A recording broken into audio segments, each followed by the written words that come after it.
بسم اللہ الرحمن الرحیم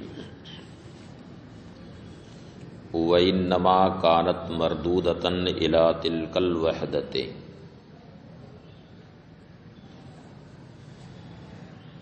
یہ بیان اس سے پہلے ہوا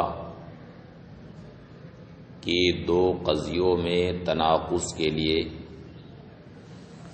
8 چیزوں میں اتحاد درکار ہے، یعنی 8 وحدتوں کی شرط ہے۔ در تناقض 8 وحدت شرط داں، وحدت موضوع و محمول و مکان، وحدت شرط و اضافہ جز و کل، قوت و فعلست در آخر زمان۔ یہی مذہب قدماء کا ہے،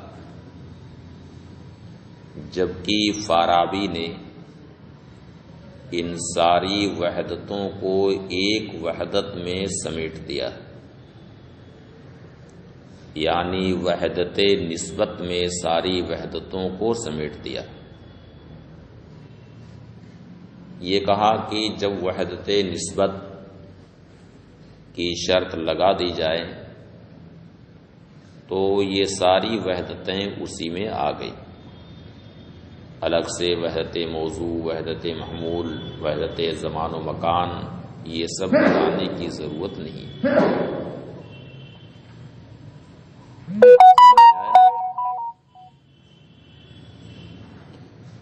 اب یہ ساری وحدتیں وحدت نسبت میں کیسے داخل؟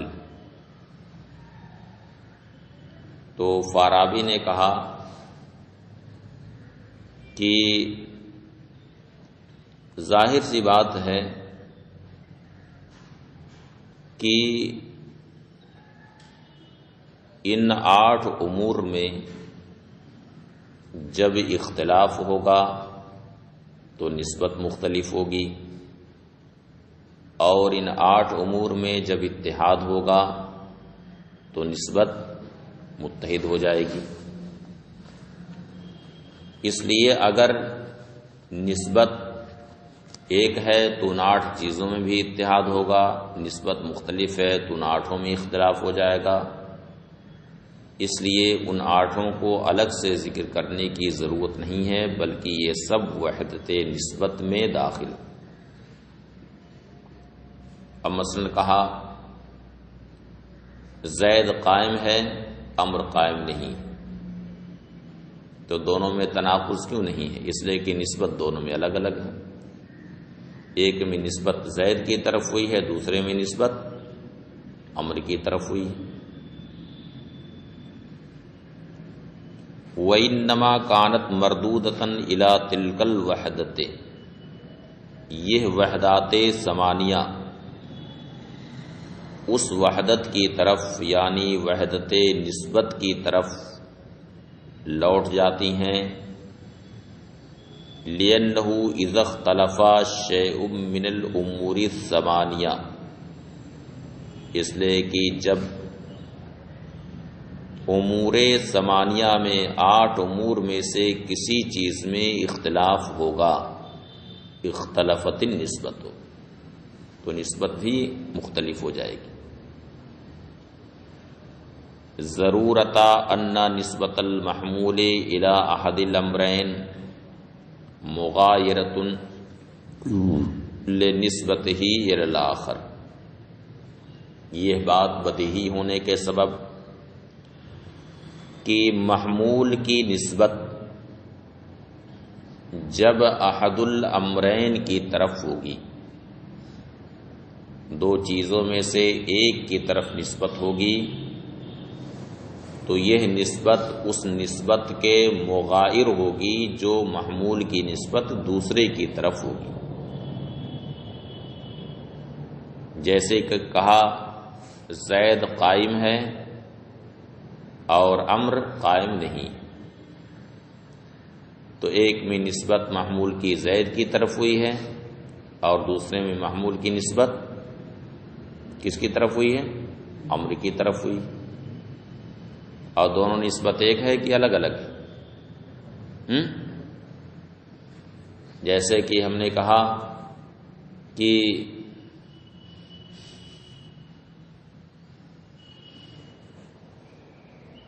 ضیاء المصطفیٰ حاضر ہیں اور سالم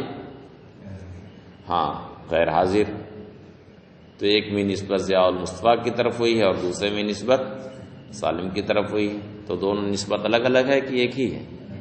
الگ الگ ہے، ایک نسبت دوسری نسبت کے مغایر ہے، تو بدیہی بات ہے نا۔ ضرورت ان نسبت المحمول الى احد الامرین مغایرۃ لنسبتہ الی الاخر، یہ بات بدیہی ہونے کے سبب کہ محمول کی نسبت احد الامرین کی طرف یہ مغایر ہے اس نسبت کے، جبکہ اس محمول کی نسبت دوسرے کی طرف کی جائے۔ وَنِسْبَةُ أَحَدِ الْأَمْرَيْنِ إِلَى شَيْءٍ مغایرۃ لنسبت الآخر الیہ،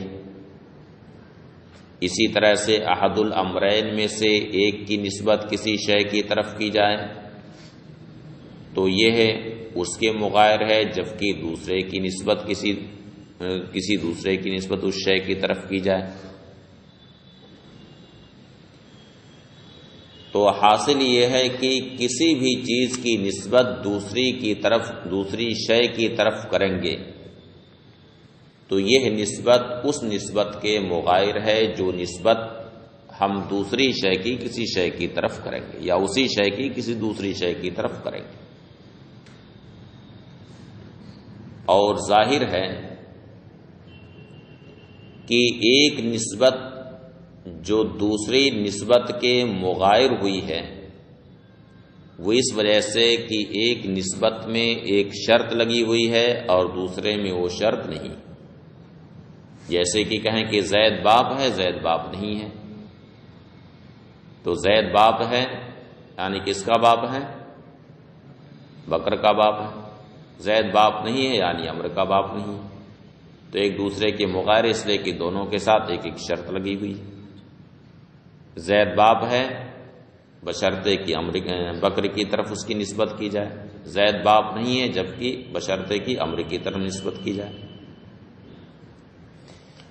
وَنِسْبَةُ أَحَدِ الْأَمْرَيْنِ إِلَى الْآخَرِ بِشَرْطٍ، اور احد الامرین میں ایک کی نسبت دوسرے کی طرف کسی شرط کے ساتھ یہ مغایر ہے اس نسبت کے، جبکہ اس کی نسبت کسی دوسرے امر کی نسبت اس کی طرف کی جائے بشرط آخر، کسی دوسری شرط کے ساتھ۔ وعلی ھذا فمتى اتحدت النسبۃ اتحد الکل، اور اس تقدیر پر جب نسبت متحد ہوگی تو سب میں اتحاد ہوگا، موضوع محمول زمان مکان سب میں اتحاد ہوگا، اور جب نسبت مختلف ہو جائے گی تو اختلاف ہو جائے گا۔ وَإِن كَانَتِ الْقَضِيَّتَانِ مَحْصُورَتَيْنِ فَلَا بُدَّ،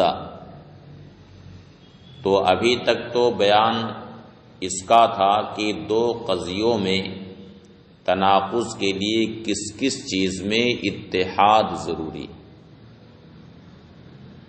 اب یہاں سے بیان اس کا ہے کہ کس کس چیز میں اختلاف ضروری۔ ابھی تک اتحاد کا بیان تھا، اب یہاں سے بیان کس کا ہے؟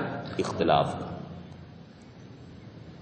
تو کہتے ہیں کہ اگر دونوں قضیہ محصورہ تو وہاں پر 8 چیزوں میں اتحاد کے ساتھ یہ ضروری ہے کہ کمیت میں دونوں میں اختلاف، کلیت و جزیت میں اختلاف، یعنی ایک قضیہ اگر کلیہ ہے تو دوسرا جزیہ، کیونکہ اگر دونوں کلیہ ہوں یا دونوں جزیہ ہو جائیں تو پھر تناقض نہیں ہو سکتا، کیونکہ ایسا ہو سکتا ہے کہ دونوں کلیہ ایک ساتھ کاذب ہو جائیں، اور یہ بھی ہو سکتا ہے کہ دو جزیہ ایک ساتھ صادق ہو جائیں۔ وَإِن كَانَتِ الْقَضِيَّتَانِ مَحْصُورَتَيْنِ، اور اگر دونوں قضیہ محصورہ فلا بد مع ذالک، تو اس کے ساتھ ساتھ اے ما اتحادہما فی الامور الثمانیہ، یعنی 8 امور میں دونوں قضیہ کے اتحاد کے ساتھ ساتھ ضروری ہے من اختلافہما فی الکم، کمیت میں دونوں میں اختلاف، اے فی الکلیت والجزئیت، یعنی کلیت اور جزئیت میں دونوں میں اختلاف ضروری ہے۔ فَإِنَّهُمَا لَوْ كَانَتَا كُلِّيَتَيْن او جزئیتین، اس لیے کہ اگر دونوں قضیہ کلیہ ہوں، دونوں کلیہ ہوں یا دونوں جزیہ، لم تتناقضا، تو دونوں میں تناقض نہیں ہوگا، لجواز کذب الکلیتین و صدق الجزیتین فی کل مادۃ یکون الموضوع فیہا عامہ من المحمول، اس لیے کہ ایسا ہو سکتا ہے کہ 2 کلیہ ایک ساتھ کاذب ہو جائیں اور 2 جزیہ ایک ساتھ صادق ہو جائیں ہر اس مادے میں جس میں موضوع محمول سے عام، وہاں پر 2 کلیہ ایک ساتھ کاذب ہو جائیں گے اور 2 جزیہ ایک ساتھ صادق ہو جائیں گے، جیسے حیوان انسان، حیوان عام ہے، انسان خاص ہے۔ اب کوئی کہے کلو حیوان انسان، ہر حیوان انسان، تو یہ کاذب ہے، یا کہا لا شیء من الحیوان بانسان، کوئی بھی حیوان انسان نہیں، یہ بھی کاذب ہے، دونوں کلیاں ہیں، دونوں کاذب ہیں۔ کا قولنا، جیسے کہ ہمارا قول کلو حیوان انسان ولا شیء من الحیوان بانسان فإنہما کاذبتان، اس لیے کہ یہ دونوں کاذب ہیں اور 2 جزیہ ایک ساتھ صادق ہوں گے، کا قول و کا قولنا، اور جیسے کہ ہمارا قول بعض الحیوان انسان و بعض الحیوان لیس بانسان، بعض حیوان انسان ہے اور بعض حیوان انسان نہیں، فإنہما صادقتان، تو یہاں پر دونوں صادق ہیں، بعض حیوان انسان ہیں، جیسے یہاں سب جتنے حیوان یہاں بیٹھے ہوئے ہیں سب کیا ہیں؟ سب انسان ہیں، اور بعض حیوان انسان نہیں، ہاں، جیسے ادھر کہیں چل رہا ہوگا جا کے ادھر دیکھ لینا۔ فإنہما صادقتان، اس لیے کہ دونوں صادق ہیں۔ فإن قلتا، اب سوال یہ پیدا ہوتا ہے کہ یہاں پر جو 2 جزیہ ایک ساتھ صادق ہو رہے ہیں، اس کی وجہ یہ ہے کہ دونوں میں موضوع الگ الگ ہے، اس وجہ سے نہیں دونوں صادق ہیں کہ کمیت میں اتحاد، جزئیت میں اتحاد، بلکہ دونوں کے صادق ہونے کی وجہ یہ ہے کہ دونوں میں موضوع الگ الگ ہے۔ ظاہر ہے کہ جو بعض حیوان انسان ہیں وہ متعین حیوان ہیں، یعنی جو ناطق ہیں وہ انسان، اور یہ کہا گیا کہ بعض حیوان انسان نہیں، وہ ناطق کے علاوہ۔ تو یہاں پر چونکہ موضوع دونوں میں الگ الگ ہے، موضوع مختلف ہے، اس لیے دونوں صادق ہو گئے ایک ساتھ، تو یہ وجہ نہیں ہے کہ دونوں جزیاں ہیں، کمیت میں اتحاد ہے اس لیے صادق ہیں، بلکہ وجہ یہ ہے کہ موضوع دونوں میں الگ الگ ہے۔ فَإِن قُلْتَ، اگر آپ کہیں الجزیتان انما تتصادقان لاختلاف الموضوع، دونوں جزیہ ایک ساتھ اس وجہ سے صادق ہو رہے ہیں کہ موضوع مختلف، لا لاتحاد الکمیت، اس وجہ سے نہیں کہ کمیت میں اتحاد۔ فإن البعض المحکوم علیہ بالانسانیہ، اس لیے کہ بعض وہ حیوان جس پر انسان ہونے کا حکم لگایا گیا ہے، یہ اس بعض کے علاوہ ہے جس پر سلب انسانیت کا حکم لگایا گیا ہے۔ کس کا حکم لگایا گیا ہے؟ سلب انسانیت، اس کو بنا لیجئے بے سلب الانسانیہ، ہاں بے سلب الانسانیت۔ فنقول، اس کا جواب یہ دیتے ہیں کہ اصل میں سارے احکام میں مفہوم قضیہ کو دیکھا جاتا ہے. سارے احکام میں کس کو دیکھا جاتا ہے؟ مفہوم قضیہ کو. اور باقی رہی بات تعین کی، تعین موضوع کی، تو یہ مفہوم قضیہ میں داخل نہیں ہے بلکہ مفہوم قضیہ سے باہر چیز. اور جب مفہوم قضیہ کو دیکھا جائے تو اب دو جزیہ کا مفہوم جب بھی دیکھا جائے گا ایک ساتھ تو دو جزیہ ایک ساتھ صادق آ جائیں گے. اور رہی بات تعین افراد کی تو تعین مفہوم میں داخل نہیں، اس تو بحث سے خارج بات. اس لیے یہاں پر کہا گیا ہے کہ کمیت میں اتحاد کی وجہ سے دونوں قضیہ صادق ہو گئے. فنقول، تو ہم جواب دیں گے النظر فی جمیل احکام انما ہوا الی مفہوم القضیہ، سارے احکام میں مفہوم قضیہ ہی کو دیکھا جاتا ہے. ولما لوحظ مفہوم الجزیتین، اور جب دونوں جزیہ کے مفہوم کا ملاحظہ کیا گیا، مفہوم کو ملاحظہ کیا گیا، وہ الایجاب لبعض الافراد، یعنی بعض افراد کے لیے ایجاب، والسلب عن البعض، اور بعض افراد سے سلب، لم تتناقضا،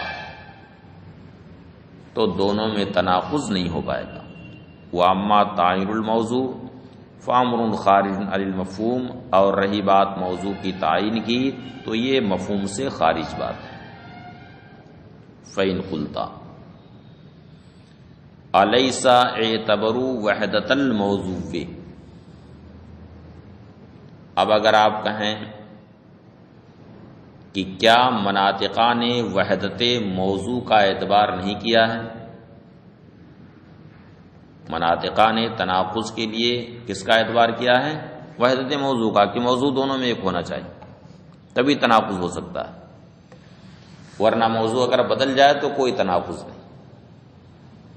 جیسے کہا جائے کہ زید حاضر ہے بکر غیر حاضر ہے، تو دونوں میں کوئی تناقض نہیں، اس لیے کہ موضوع دونوں کا الگ الگ ہے. سمجھ میں آیا؟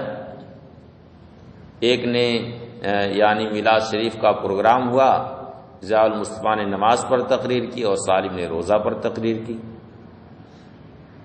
دونوں کا موضوع الگ الگ ہے. تو مناطقہ نے وحدت موضوع کا جب اعتبار کیا ہے تو پھر محصورات میں دوسری شرط کے اعتبار کی کیا ضرورت ہے؟ یعنی کمیت میں اختلاف کی شرط جو معتبر رکھی گئی ہے اس کی کیا ضرورت ہے؟ کیونکہ موضوع جب بدل جائے گا تو پھر تناقض ایسے بھی نہیں ہوگا. تناقض کے لیے تو وحدت موضوع چاہیے، اس لیے وحدت موضوع کی شرط کے بعد محصورات میں کوئی الگ سے شرط لگانے کی ضرورت نہیں ہے کہ یہ کہا جائے کہ کمیت میں بھی اختلاف ضروری ہے. فَإِن قُلْتَ، اگر آپ کہیں الیس اعتبر وحدت الموضوع، کیا مناطقہ نے وحدت موضوع کا اعتبار نہیں کیا؟ فَمَا الْحَاجَةُ إِلَىٰ اعتبار شرط آخر فی المحصورات، تو محصورات میں کسی دوسری شرط کے اعتبار کرنے کی کیا حاجت ہے؟ قلت المراد بالموضوع الموضوع فی الذکر، ہم جواب دیں گے کہ موضوع سے مراد وہ ہے جو موضوع فی الذکر، لا ذات الموضوع، ذات موضوع مراد نہیں. وَإِلَّا لَمْ يَكُنْ بَيْنَ الْكُلِّيَّةِ وَالْجُزْئِيَّةِ تناقض، ورنہ کلیہ اور جزیہ کے درمیان تناقض نہیں ہوگا. فَإِنَّ ذات الموضوع فی الکلیہ، اس لیے کہ کلیہ میں ذات موضوع سارے افراد ہیں اور جزیہ میں ذات موضوع بعض افراد ہیں. وَهُمَا مختلفان، اور یہ دونوں مختلف ہیں، اور یہ دونوں کیا ہیں؟ مختلف ہیں. ھذا کلہ اذا لم یکن القضیتان موجہتین، یہ ساری گفتگو اس وقت ہے جبکہ دونوں قضیہ جن کے درمیان تناقض کو ثابت کرنا ہے وہ موجہہ نہ ہو۔ لیکن اگر دونوں قضیہ موجہہ ہو جائیں تو وہاں پر مذکورہ تمام شرائط کے ساتھ ساتھ تحقق تناقض کے لیے یہ بھی شرط ہے کہ جہت میں دونوں میں اختلاف، جہت قضیہ میں دونوں میں اختلاف، کیونکہ اگر جہت میں اختلاف نہیں ہوگا تو بسا اوقات ایسا ہوگا کہ دو قضیہ موجہہ ایک ساتھ صادق ہو جائیں گے، اور کبھی ایسا بھی ہوگا کہ دو ایک ساتھ کاذب ہو جائیں گے۔ اس لیے اگر دونوں قضیہ موجہہ ہوں تو مذکورہ تمام شرطوں کے ساتھ ساتھ یہ بھی شرط ہے کہ دونوں قضیوں میں جہت میں بھی اختلاف۔ کہتے ہیں وَهَذَا كُلُّهُ إِذَا لَمْ يَكُنِ الْقَضِيَتَانِ مُوَجَّهَتَيْنِ، یہ سب اس وقت ہے جبکہ دونوں قضیہ موجہہ نہ ہوں۔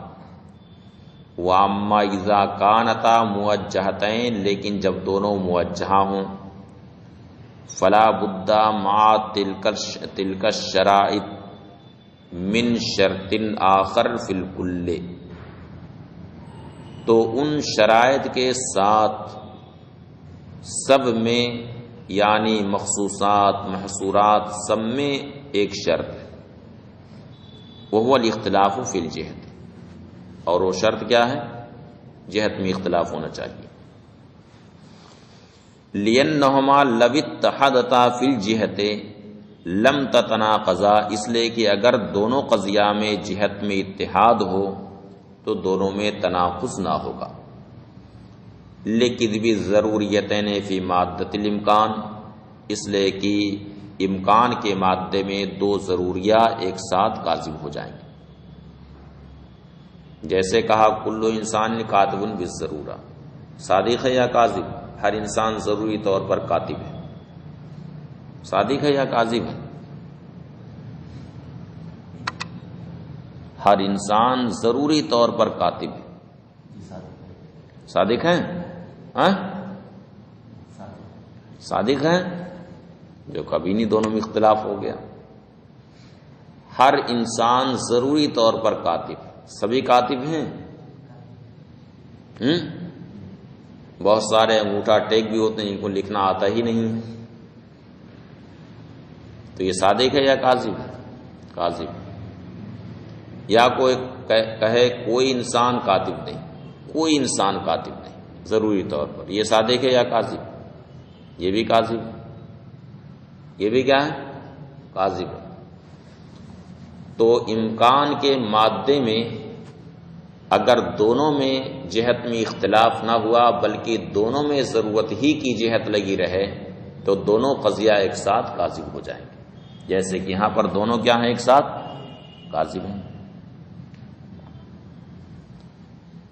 لِأَنَّهُمَا لَوِ اتَّحَدَتَا فِي الْجِهَةِ، اس لیے کہ اگر جہت میں دونوں میں اتحاد ہو تو دونوں میں تناقض نہ ہوگا، اس لیے کہ امکان کے مادے میں دو ضروریہ کاذب ہو جائیں گے، جیسے کہ ہمارا قول کل انسان کاتب بالضرورہ اور لا شیء من الانسان بکاتب ای بالضرورہ، دونوں کاذب ہیں۔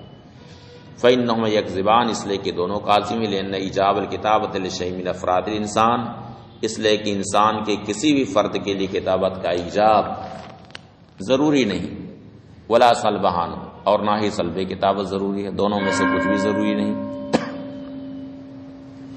وَالصِّدْقِ الْمُمْكِنَتَيْنِ فِيهَا، اور امکان کے مادے میں دو ممکنہ ایک ساتھ صادق ہوں گے، جیسے کہیں کل انسان کاتب بالامکان، یہ بھی صادق ہیں، یا کہا لیسا کل انسان کاتب بالامکان، یہ بھی صادق ہے۔ ہر انسان بالامکان کاتب ہے، یعنی ہر انسان ممکن ہے کہ کاتب ہو، اور کوئی بھی انسان ممکن ہے کہ کاتب نہ ہو، دونوں صادق ہیں اپنی اپنی جگہ پر۔ کا قولنا، جیسے کہ ہمارا قول کل انسان کاتب بالامکان ولیسا کل انسان کاتبن بالامکان، بلکہ یوں کہہ لیجیے لیسا کل انسان کاتبن بالامکان، یعنی ہر انسان بالامکان کاتب نہیں، ہر انسان بالامکان کاتب نہیں، یعنی بعض انسان کا کاتب نہ ہونا ممکن ہے، تو دونوں صادق ہیں، صادق ہے نا. فقط بانا ان اختلاف الجہت لا بد منہ فی الموجہات، تو یہ بات ظاہر ہوئی کہ موجہات میں تحقق تناقض کے لیے جہت کا اختلاف ضروری ہے. چلیے اب آگے نقیض نکال کر کے دکھاتے ہیں موجہات میں کہ ضروریہ مطلقہ کی نقیض ممکنہ عامہ.